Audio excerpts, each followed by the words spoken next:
Em nossa última pregação, nós vimos que essa igreja estava flertando com o mal. O contexto pagão, naquele momento, era muito grande. Porém, Jesus tem uma palavra para esta igreja.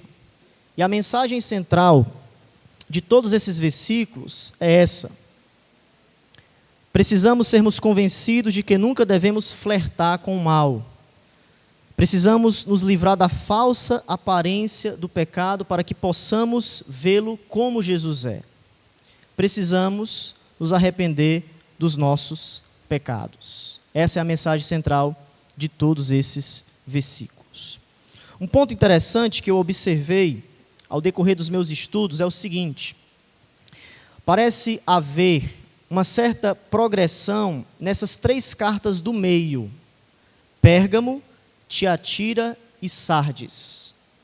A primeira das três, Pérgamo, João dirige-se a uma igreja que se apega a falsos ensinamentos, mas não é explicitamente repreendida por esses falsos ensinamentos e também pela imoralidade sexual.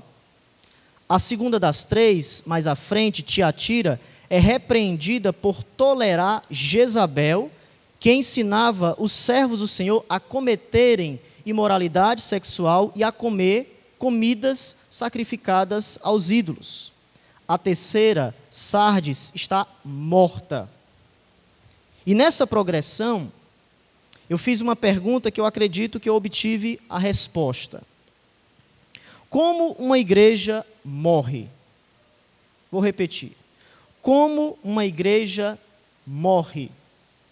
Eu sugeriria que tivéssemos uma dica nessa progressão de Pérgamo, Tiatira e Sardes. Tudo está sendo colocado por Deus nos seus mínimos detalhes, segundo a providência divina. E primeiro, tudo começa com falsos ensinamentos. Pérgamo, tolerância. Depois, esses falsos ensinamentos nos levam à idolatria e à imoralidade. Tiatira. E por fim, a igreja morre. A igreja de Sardes. Nós temos aqui três diferentes espectros de uma igreja. Portanto, quando Jesus se dirige a Pérgamo, os fiéis ali parecem estarem flertando com o mal. Não estão abraçando abertamente a imoralidade e a idolatria, mas também não estão fechando as portas para alguns tipos de pecados. E diante disso, Jesus chama a igreja ao arrependimento antes que seja tarde demais. E ele faz isso se apresentando como aquele que tem a espada afiada de dois gumes. Vimos que essa frase significa o julgamento afiado de Jesus. Seu julgamento é justo, seu julgamento é correto. A palavra sai da boca de Cristo. Essa frase contrasta completamente com os romanos, que tinham direito à espada. Na mão deles estava, naquele contexto, a vida e a morte. Os imperadores empunham as suas espadas contra todos aqueles que eram insubmissos. Mas, como vimos, eles falharam. As suas mãos cometeram muitas injustiças. Muitas vezes não agiram com um determinado equilíbrio. Mas Cristo é completamente diferente. A palavra vem de sua boca. A palavra de Jesus é viva e eficaz. E diante disso, Jesus no versículo 13, diante da sua palavra, ele começa pela fidelidade da igreja. Antes de falar sobre o pecado que estava batendo na porta da igreja, Cristo começa por aquilo que a igreja estava fazendo muito bem. A sua fidelidade diante dos seus opositores. Cristo elogia essa igreja por conta da sua fidelidade. Ao ponto de citar Antipas, onde ele morreu, foi martirizado por conta da sua fé. E o versículo 13 vai nos ensinar exatamente isso. A importância de darmos valor à nossa fidelidade à a Jesus Cristo. Se você olhar para o texto, Cristo mais uma vez começa com a expressão: conheço o lugar em que habitas. Como observamos, Pérgamo não era um local tão hospitaleiro ao cristianismo. A oposição, a perseguição era algo muito real. E isso dificultou muito a vida dos crentes. Mas Jesus nos mostra que conhece todas as nossas necessidades. Eu conheço o lugar. Eu estou ciente das suas circunstâncias. Eu sei de cada detalhe, por mais pequeno que seja, tudo está patente aos meus olhos. Hebreus capítulo 4, versículo de número 13 nos afirma que todas as coisas estão descobertas, patentes aos olhos daquele a quem temos de prestar contas. Veja, o autor de Hebreus nos diz: nada em toda a criação está escondido de Deus. Tudo está descoberto, exposto diante dos olhos daquele que é o juiz de toda a terra. Somos incapazes de se escondermos de Deus. Portanto, mediante a onisciência de Jesus, Jesus busca confortar os irmãos da igreja em Pérgamo. E duas coisas, meus irmãos, nós vamos aprender no versículo de número 13. Acerca da onisciência de Cristo, acerca dessa fidelidade. Em primeiro lugar, primeiro ponto do nosso sermão nessa noite: devemos ser fiéis onde vivemos. Primeira coisa, devemos ser fiéis onde vivemos. João continua no texto: conheço o lugar em que habitas. E o que tem nesse lugar? O trono de Satanás.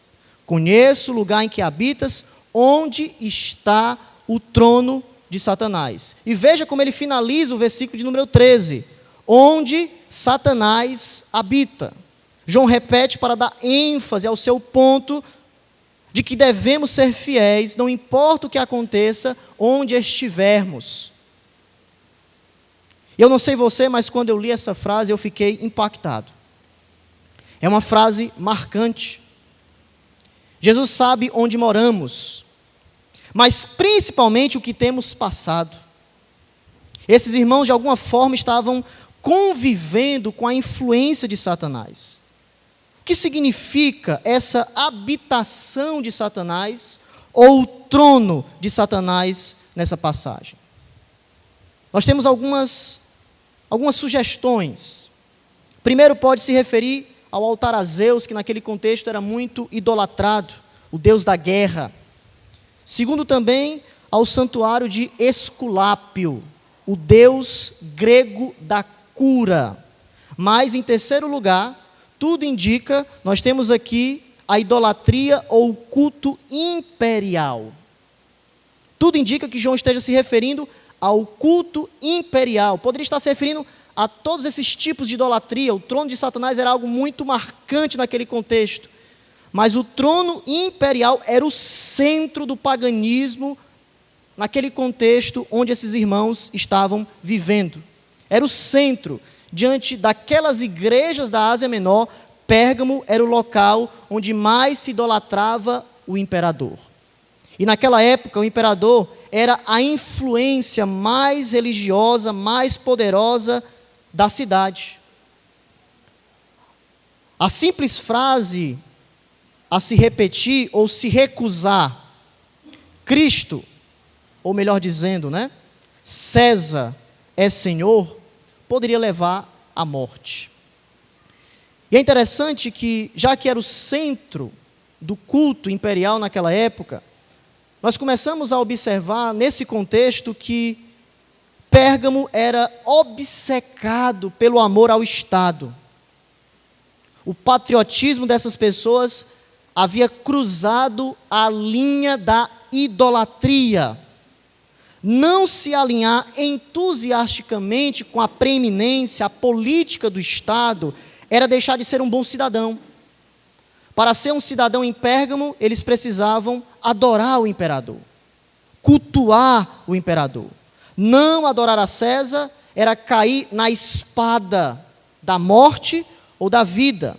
A sentença seria pronunciada contra essas pessoas. À vista disso, outra coisa também é importante sobre a palavra trono, nesse texto, mas também em Apocalipse. Trono representa poder, autoridade, seja ela de Deus ou seja ela de Satanás. E no livro de Apocalipse, Satanás se opõe de maneira marcante, veemente, à verdade de Deus. Ele é o pai da mentira. E Apocalipse nos diz que ele sabe que pouco tempo lhe resta.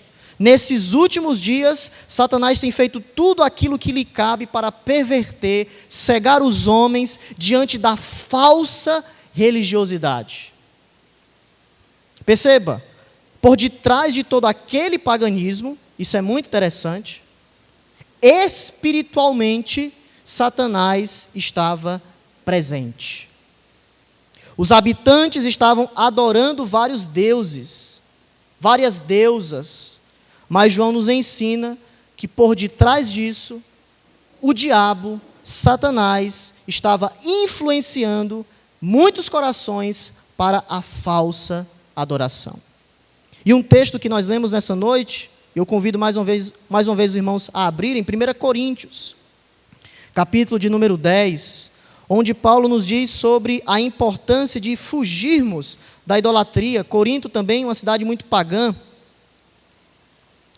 E no versículo de número 19, nós temos uma expressão muito marcante aqui. Quando o apóstolo Paulo, ele começa a nos afirmar o seguinte: digo, pois, que o sacrificado ao ídolo é alguma coisa? Ou que o próprio ídolo tem algum valor? Verso 20, olhe para o texto. Antes, digo que as coisas que eles sacrificam é a demônios, que as sacrificam e não a Deus, e eu não quero que vos torneis associados aos demônios. Então veja, Paulo afirma para a igreja de Corinto que os demônios têm prazer na adoração a qualquer Deus que não o Deus das Escrituras. O ponto nessa passagem, essencialmente falando, é o contexto da idolatria, onde muitos iam para os templos pagãos, sacrificavam os ídolos, as coisas sacrificadas, e eles se alimentavam dessa falsa religiosidade. Então veja, falsas religiões não são apenas resultado da imaginação, da energia humana, mas geralmente possuem demônios por detrás, influências malignas. Por quê? Porque tira a verdadeira adoração ao único Deus verdadeiro. Então, nem tudo o que parece ser sobrenatural vem de Deus. Nem toda experiência pode ser algo de Deus, porque a falsa religião no contexto de Corinto era algo muito marcante. E Paulo adverte seus leitores contra qualquer coisa que possa ser considerada idolatria, o que inclui aqui comer alimentos em honra a um Deus pagão. E é muito forte que quando nós continuamos esse versículo, no versículo 1, ele nos fala sobre a ceia do Senhor. Quando nós estamos neste memorial, o que nós fazemos na verdadeira adoração, nós estamos em comunhão com Deus. Então, meus irmãos, tenham muito cuidado ao vocês pensarem que ir para um templo pagão, nessas coisas sacrificadas, são uma questão muito simples. Não é. Por quê? Porque quando nós estamos na ceia do Senhor, nós temos essa comunhão marcante com o nosso Deus. Da mesma forma que há um significado espiritual na ceia, há um significado espiritual nessas festas pagãs. Dividir o mesmo pão une os crentes num só corpo, assim como as refeições religiosas, naquele contexto, uniam esses adoradores a Satanás. Paulo vai dizer, tenha muito cuidado. Nós não podemos nos associarmos aos demônios. Nós já temos uma comunhão que é Cristo. Nós devemos fugir da idolatria. E o ponto que eu queria que os irmãos focassem nesse texto é a importância de que a religiosidade estava acontecendo. O paganismo estava acontecendo, mas Paulo nos diz que eles estavam adorando a demônios. Satanás estava influenciando as falsas religiões. Por quê? Porque ele quer tirar, ele cegou o entendimento dos incrédulos para não reconhecerem o verdadeiro Deus das Escrituras. E a aplicação que nós aprendemos aqui, em primeiro lugar, é que nós, meus irmãos, precisamos entender que existe o perigo da habitação. O local que estamos inseridos só é seguro porque Deus nos livra de toda influência maligna. Às vezes nós andamos como se Satanás não existisse. E o versículo 13 nos ensina que Satanás está muito ativo. Ele influencia governos, culturas, falsas religiões mundiais. Satanás possui as suas armadilhas. Veja, Efésios capítulo de número 6. Outro texto também muito importante, que nos fala sobre a guerra espiritual, e esta guerra é principalmente contra principados e potestades. Efésios capítulo de número 6, verso de número 11. A armadura de Deus. Paulo nos diz o seguinte: revesti-vos de toda a armadura de Deus, toda, para poderdes ficar firmes contra as ciladas de Satanás. Veja, ciladas, estratégias. Mas Paulo nos diz que nós temos aquilo que nós precisamos, a armadura de Deus. E nós precisamos sermos fortalecidos nesta armadura. Veja o que Paulo nos diz: revistam, vistam toda a armadura de Deus. O que é vestir a armadura de Deus? É o novo homem, é a capacitação do Espírito, é andarmos no Evangelho, é absorvermos todas essas armaduras que Paulo fala nesses versículos e nos apropriarmos daquilo que é nosso em Cristo, para batalharmos contra principados e potestades. O meio é toda a armadura. Vistam toda a armadura de Deus. E já que nós estamos falando de armadura, o principal inimigo, meus irmãos, é o diabo. É o líder do exército inimigo contra a igreja. Versículo 12: porque a nossa luta não é contra o sangue e a carne, e sim contra os principados e potestades, contra os dominadores deste mundo tenebroso, contra as forças espirituais do mal nas regiões celestiais. A vida cristã é uma batalha espiritual, na qual a oposição mais importante contra o Evangelho se origina das forças espirituais do mal. E esses poderes são capazes de agir usando meios humanos, instituições. É muito interessante você perceber a abrangência desse poder no versículo 12.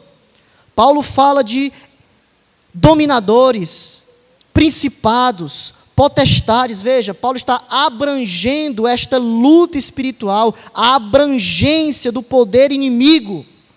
E nós só poderemos contra-atacar, sermos capacitados por Deus, quando nós tomarmos toda a armadura. Versículo 13, ele vai mais uma vez enfatizar isso. Portanto, tomai toda a armadura de Deus, para que possais resistir no dia mau, e depois de terdes vencido tudo, permanecer inabaláveis. A resistência contra principados e potestades é somente com a armadura de Deus, com o capacete da salvação, com os pés que anunciam o Evangelho, com a justiça de Cristo, o escudo da fé, a espada do Espírito. Toda essa armadura nós devemos cultivar em nossa vida prática, para que possamos resistir às estratégias, às influências de Satanás diante dessa guerra que existe e que é real. Meus irmãos, o mundo em que vivemos não é totalmente belo. Não esqueça disso. Nós vivemos nesse mundo como se essas forças espirituais do mal não existissem. Vivemos apenas lutando contra os nossos prazeres, olhando apenas para os nossos próprios desejos e muitas vezes não observamos o perigo da habitação. Satanás habita, ele está ao nosso redor. A Bíblia nos diz que ele está solto. 1 João capítulo 5, verso 19, sabemos que somos de Deus, nós somos filhos de Deus, mas João vai nos dizer, o mundo está sob o controle do maligno. Veja o contraste, o mundo, o sistema caído deste mundo, está sob o controle de Satanás, e nós que somos filhos de Deus, devemos viver na luz, devemos viver segundo o Evangelho de Cristo, nos revestindo de toda a armadura de Deus, para que possamos resistir firmes. Firmes. Portanto, para mantermos o mundanismo fora da igreja, nós devemos reconhecer os perigos à nossa volta. Nos submetermos aos procedimentos do nosso Salvador.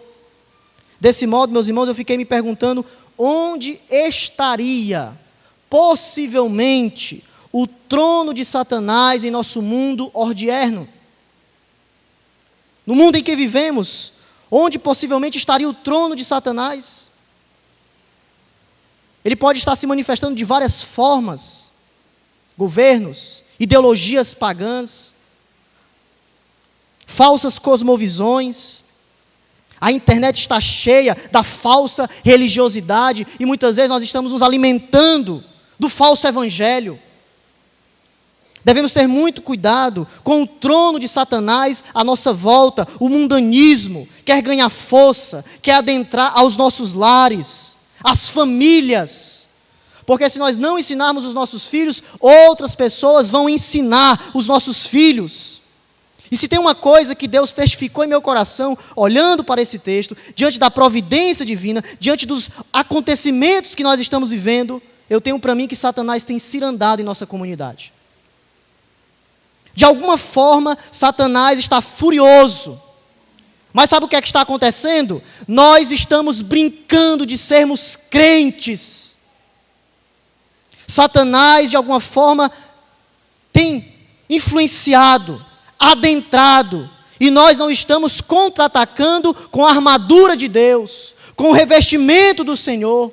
E o que acontece? Mais e mais, a nossa comunidade se distancia da presença de Deus, porque em primeiro lugar, não estamos comprometidos com Jesus Cristo.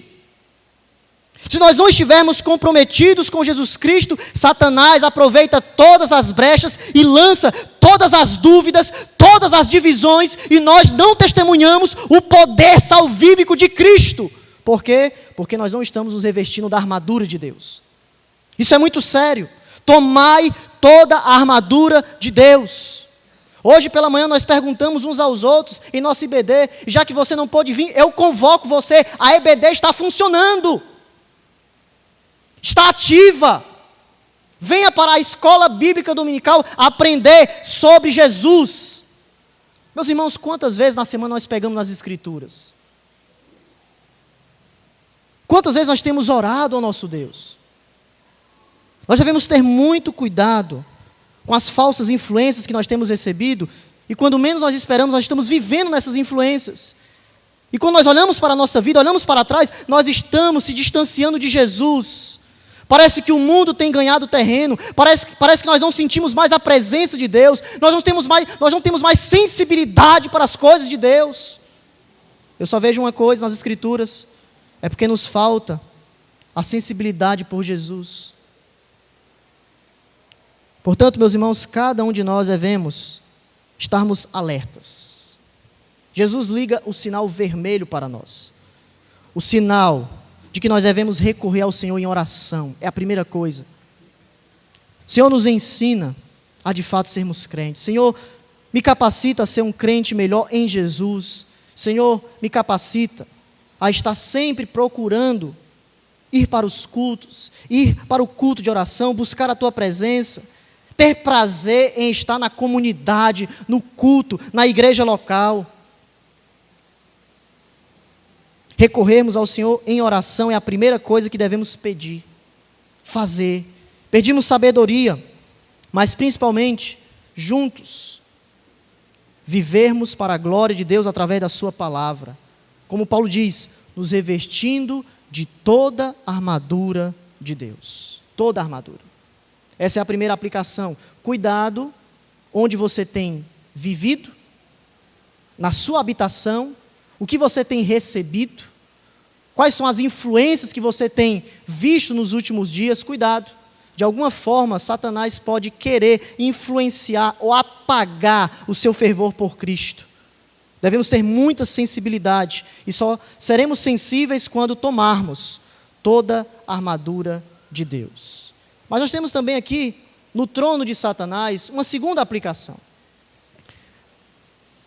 Nós temos o consolo de Jesus. Isso é algo marcante para mim. Eu queria que também fosse marcante para você. Jesus Cristo não permite nós lutarmos sozinhos contra as estratégias de Satanás. Mais uma vez, eu gostaria que você lembrasse da frase de Jesus quando ele diz: conheço onde você vive, onde está o trono de Satanás. Jesus está dizendo o seguinte: meus irmãos, eu sei exatamente o que vocês estão passando. Eu já passei por isso. Eu valorizo a fé de vocês. Meus irmãos, Jesus Cristo sabia o que significava viver no quartel-general do inferno. Desde o seu nascimento, ele já enfrentou as investidas de Satanás. No deserto, ele lutou contra o diabo cara a cara. A artilharia toda do inferno estava apontada para ele. Mas também Jesus enfrentou toda a influência satânica de alguma forma na via dolorosa. O inimigo ainda o perseguiu.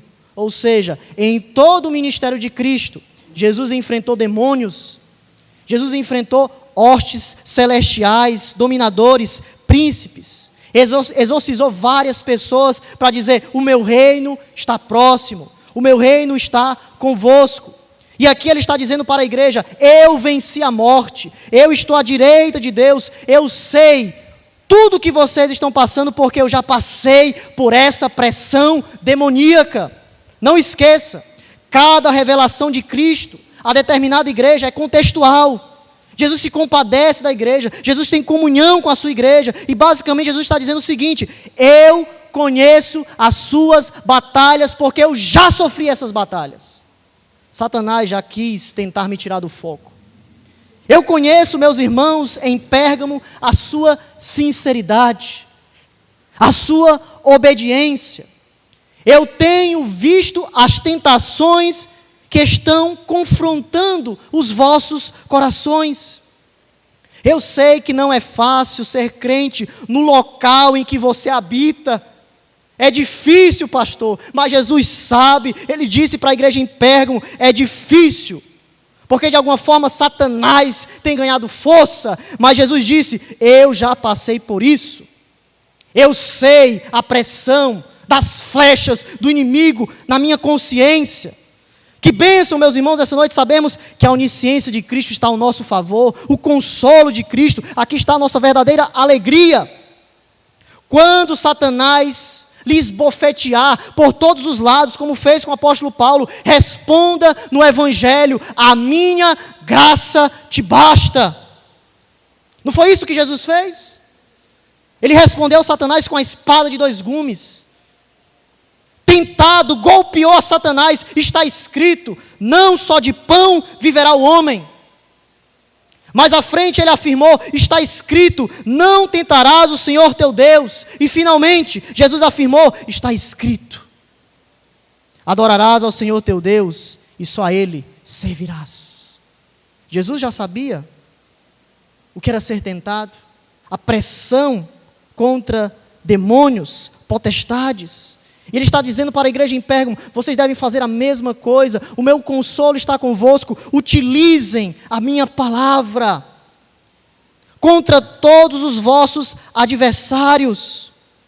Assim como eu contra-ataquei Satanás com a palavra de Deus, eu sou a espada de dois gumes que corta para todos os lados. Se apropriem da minha palavra e utilizem Utilizem contra os seus inimigos. A palavra de Deus deve ser o centro dos nossos relacionamentos. Quando a palavra de Deus é colocada, quando a palavra de Deus é vivida, tudo aquilo que é ruim vai embora, é tirado, é saído de nós. Porque conhecereis a verdade e a verdade vos libertará. O que falta é uma igreja centrada na sola Escritura. E já que nós estamos no mês da reforma, somente a Escritura, somente a Escritura.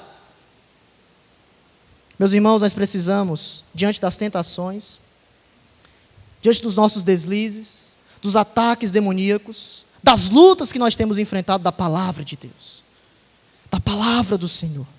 Nós precisamos disso, da palavra do Senhor. Nos revestirmos da palavra e da palavra. Mas também, já que Jesus orou por nós, Ele contra-atacou o reino tenebroso com as orações. Ele disse: Senhor, eu peço que o Senhor me conceda a glória, que eu estive junto de Ti. Eu oro pelos apóstolos e eu oro por aqueles que ainda hão de se converter. Nós não devemos, meus irmãos, nos esquecermos dos apelos da oração ao nosso Mestre. O quebrantamento do nosso coração em Cristo diante das pressões que nós temos vivido. Veja, Jesus ele fala: eu sei onde você habita. Você deve clamar nessa noite: Senhor, Tu sabes onde eu habito. Senhor, Tu sabes das minhas dificuldades. Senhor, Tu sabes como está abatida, ó minha alma. Não importa, meu irmão, minha irmã, as acusações de Satanás essa noite. Nós, como crentes, podemos e temos a autoridade de afirmarmos: nós estamos em Cristo. Estamos em Cristo. Jesus sabe onde nós habitamos. Ele renova as nossas forças diante dessa aproximação. Eu estou convosco até a consumação dos séculos. Eu já venci essa batalha, eu já corri essa corrida. Agora vocês devem continuar olhando para as minhas promessas, renovando as suas forças, orando em todo o tempo, confessando os seus pecados, para que vocês recebam a minha renovação, a minha purificação para sempre. Esse é o primeiro ponto. Nós precisamos ter muita ciência do local onde nós habitamos, o que temos enfrentado, o perigo à nossa volta. Contra-atacarmos com a palavra de Deus, mas não nos esquecermos: Jesus, Ele já viveu tudo isso por nós, e nós temos essa bênção de olharmos para Jesus, chegarmos ao trono da graça e sabermos: obrigado ao Cristo, porque o Senhor sabe o que é padecer. O Senhor já sofreu por mim, e por isso eu clamo, eu peço ao Senhor: ajuda-me na minha falta de fé.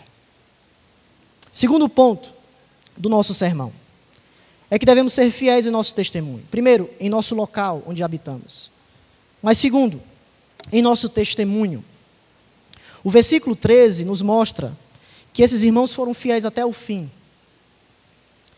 O texto vai afirmar o seguinte: e que conservas o meu nome, e não negastes a minha fé. Veja, eles estavam em perigo, mas se mantiveram fiéis.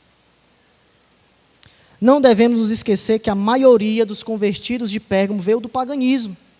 Não era fácil para eles serem fiéis à pressão daquele contexto.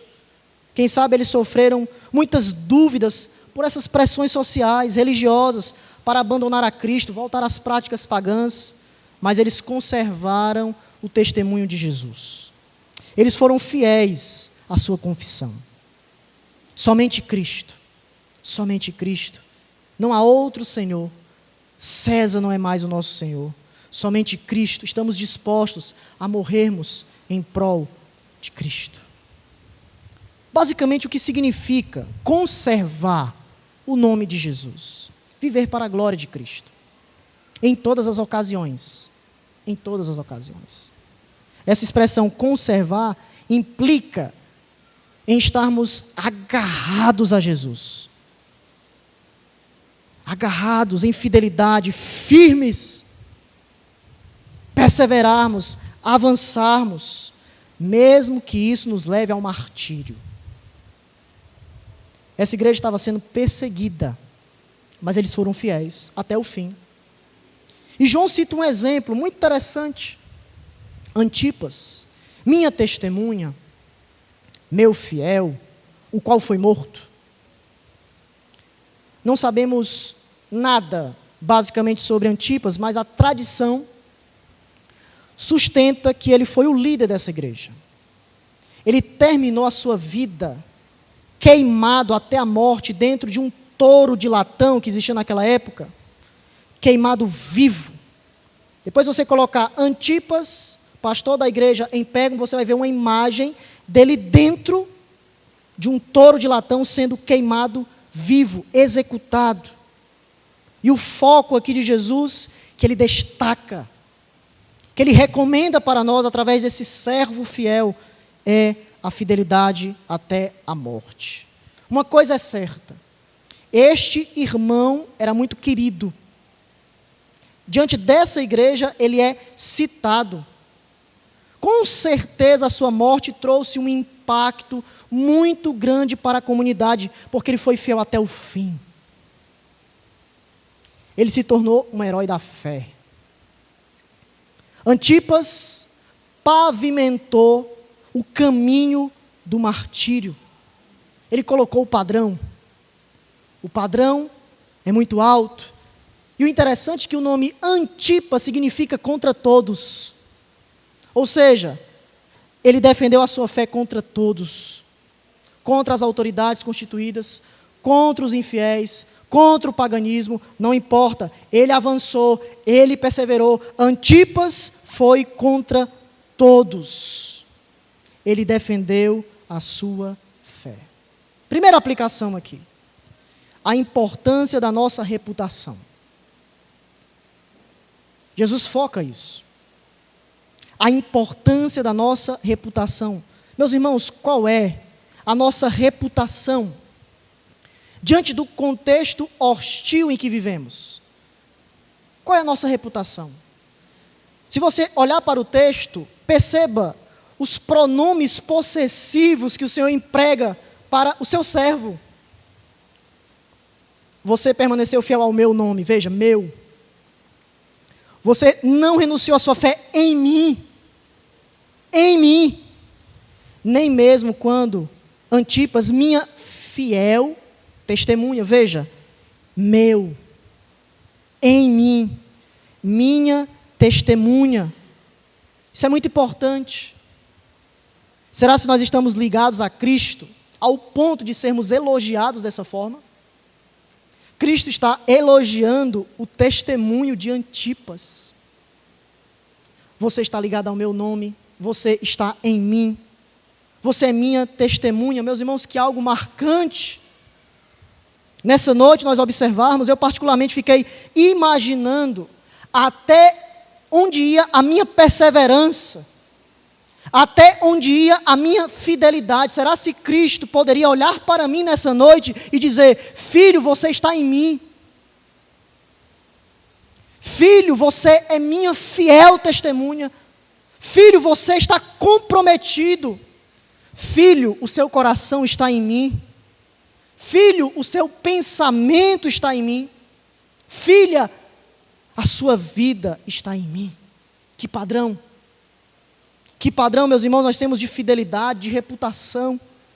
É algo profundo demais para nós. E é algo tão profundo, veja Apocalipse capítulo 1. Olha que relação marcante de Cristo com os seus filhos, com Antipas. E nós devemos também percebermos como anda a nossa fidelidade. Como é notável o que Jesus está nos dizendo sobre este servo amado. Apocalipse capítulo 1. Verso de número 5, presta atenção. Veja como João descreve Cristo. É uma descrição de Cristo. Nós temos aqui 3 atributos de Cristo, ou 3 títulos de Cristo. E da parte de Jesus Cristo, a fiel testemunha, o primogênito dos mortos e o soberano dos reis da terra. Cristo é chamado de a fiel testemunha, o modelo. Cristo foi a fiel testemunha de Deus até a morte. E Antipas foi a fiel testemunha de Jesus até a morte. Que ligação incrível de um servo com o seu senhor. Ele conseguiu aplicar o modelo de Cristo em sua vida. Jesus honrou o Pai até a morte.